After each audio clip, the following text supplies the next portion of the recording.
Banyak yang tegang saat ini di dunia karena inflasi atau naiknya harga-harga serta melemahnya mata uang sebuah negara yang seharusnya adalah masalah ekonomi lalu menjadi masalah sosial serta ketegangan politik di mana-mana. Ketegangan di dunia terutama di negara maju seperti Korea Selatan, Jepang, Uni Eropa, dan Amerika. Setelah sebelumnya negara Afrika dan Amerika Latin sudah terkena dampak parahnya inflasi. Karena meningkatnya kekacauan membuat pemerintah di berbagai dunia turun tangan. Itu pemerintah yang peduli rakyat tentunya. Mereka menghimbau melakukan penghematan, menabung, menyediakan stok untuk beberapa bulan ke depan, dan banyak lagi himbauan-himbauan persiapan untuk doomsday atau hari kiamat kecil ini. Namun di negara kita pejabatnya tenang-tenang saja, hanya mengatakan akan ada masalah di depan. Namun tak ada solusi, tak ada himbauan. Bahkan pejabat yang pandai mengurusi semua hal mengatakan tidak percaya kalau ramalan di tahun 2023 akan resesi tersebut. Karena Indonesia tetap negara yang kuat ekonominya. Kalau keinget hal itu jadi ingat sama waktu COVID di Wuhan yang pejabat Indonesia juga meremehkannya. Lalu beberapa bulan kemudian COVID masuk juga ke Indonesia yang buat panik pejabat serta keputusannya jadi terburu-buru. Memang kita tahu ciri bernegara yang sekarang adalah kalau belum ada apa-apa underestimate, setelah kejadian overestimate dan lebay. Beda sama Numain.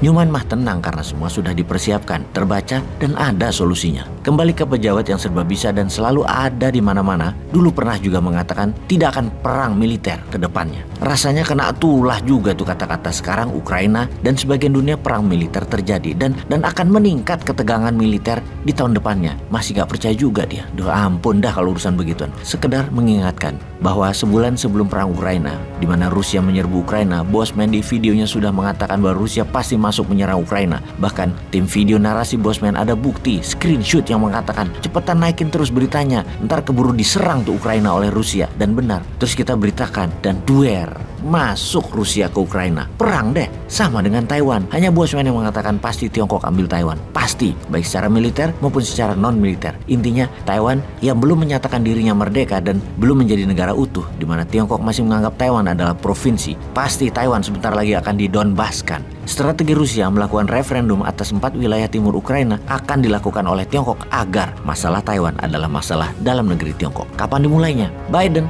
sang kakek-kakek yang suka tantrum ini, memang nyari perkara untuk perang dengan Tiongkok dengan medan perangnya Taiwan. Biden sudah buat perkara saat ini dengan perang digital. Perang chips sudah mulai dilakukan oleh Amerika dan Tiongkok. Minggu lalu di Tiongkok, besar-besaran tenaga ahli chip semikonduktor resign dari Tiongkok, di mana hampir 70% profesional tersebut adalah para eksekutif dan para engineer adalah warga negara Amerika. Resignnya mereka itu karena mendapat surat perintah dari Biden yang mengatakan resign dan kembali ke Amerika atau mereka akan dilepas kewarganegaraan Amerikanya. Dalam semalam, ribuan profesional eksekutif serta engineering resign dan pulang ke Amerika, menyebabkan lumpuhnya industri semikonduktor chipsnya Tiongkok. Biden melakukan ini karena chips yang Tiongkok buat seharusnya buat peluru kendali Javelin dan Stingernya Amerika, yang katanya oleh intelijen Amerika semikonduktor chipsnya tadi juga dikirim untuk Rusia. Apa yang aneh kemudian? Peluru kendali Javelin dan Stingernya Amerika sekarang jadi out of stock, tidak bisa diproduksi lagi, kurang stok karena nggak ada semikonduktor chipsnya. Solusinya, rencananya Amerika akan ambil chip semikonduktor dari Taiwan. Nah loh, inilah yang membuat murka Xi Jinping.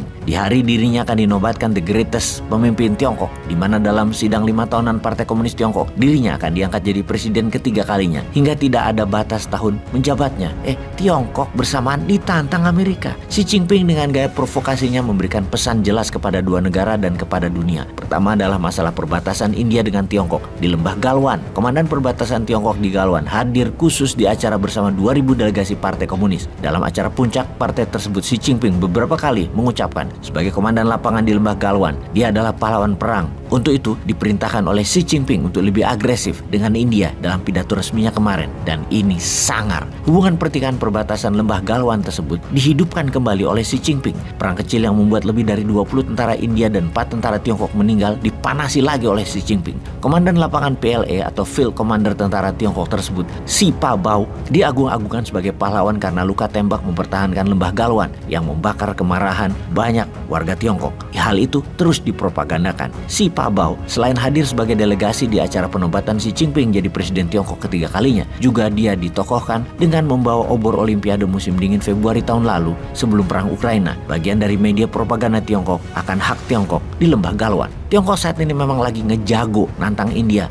Dan ini informasi kedua, nantang Amerika di Taiwan. Ketika chip semikonduktor, tenaga ahli, dan para eksekutif ditarik keluar dari Tiongkok oleh kebijakan Biden kemarin, padahal chipsnya tadi bukan hanya untuk misil peluru kendali Amerika, namun banyak perusahaan Amerika di Tiongkok yang perlu chips seperti Apple Incorporated menjadi merugi. Ini blundernya kakek Biden yang kesekian juta kalinya. Sebenarnya ini pesan moral sih bagi kita warga Indonesia. Nanti kalau kita mau pilih pemimpin, cari pemimpin jangan yang tua-tua banget dan jangan yang pemarah kali ya. Ntar kayak Biden yang keputusannya banyak blunder dan nantang perang. Kita balik ke topik. Kalau Putin, gas Nord Stream-nya dimainkan untuk tarik ulur. Ini chips Amerika yang dibuat di Tiongkok dihentikan dalam semalam. Yang rugi bukan hanya Tiongkok atau Rusia, tetapi Apple, General Motors, dan sejenisnya yang juga punya pabrik di Tiongkok dan bergantung di chips ini. Juga perusahaan defense industri Amerika hancur juga dalam sekejap. Amerika sendiri yang rugi. Javelin dan Stingernya jadi kehabisan stok, out of stock buat di Ukraina. Juga buat nanti perang di Taiwan, Amerika akan kehabisan ammo atau amunisi. Perang di Ukraina jangan-jangan sebentar lagi kelar gara-gara Amerika kehabisan amunisi. Karena itulah Bosman mengatakan Tiongkok pasti akan ambil Taiwan segera. Tiongkok harus ambil Taiwan,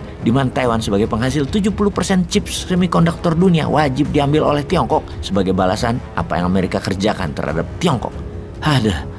Kalau kita dapat informasi akan perang Taiwan, naiknya harga-harga karena energi dunia tinggi yang menjadikan inflasi ke depan pasti terjadi, kita jadi miris melihat ke tanah air cuman mementingkan apa dan siapa yang akan jadi presiden 2024.